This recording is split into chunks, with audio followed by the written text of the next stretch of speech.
अस्सलाम वालेकुम। आज हम इस वक्त एबटाबाद में, ये इलियासी मस्जिद है, इसके सामने मैं बैठा हूँ। तो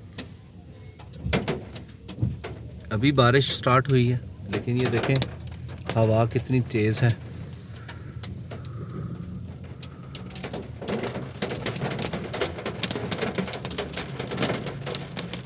और अल्हम्दुलिल्लाह इसकी बहुत ज़रूरत थी, इस बारिश की। पंजाब में तो पता नहीं अब कब होती है, लेकिन सुनने में आ रहा है कि ये मौसम जो है वो आगे एक दो रोज़ में पंजाब में भी बारिशें होंगी। स्मोक से बहुत बुरा हाल है।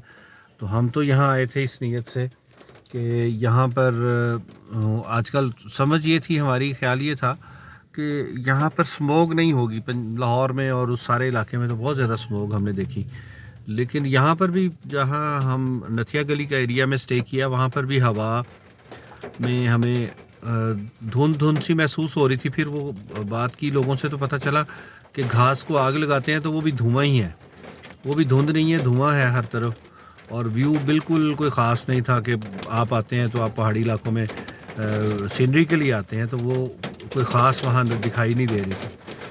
तो यही दुआ कर रहे थे कि अब एक्सपेक्टेड थी, फोरकास्ट थी बारिश की, कि अल्लाह करे बारिश हो जाए तो फिर जो है ना वो फिर मज़ा भी आएगा, साफ़ सुथरा माहौल भी हो जाएगा। और इलियासी मस्जिद तो वैसे ही मशहूर है पकौड़ों के हवाले से, तो यहाँ के पकौड़े बहुत मशहूर हैं। ये बन रहे हैं जी, आग जला के लकड़ियों की। तो बस अल्लाह का शुक्र है जी, बारिश कहीं पे भी हो, ये अल्लाह की रहमत है। अस्सलाम वालेकुम।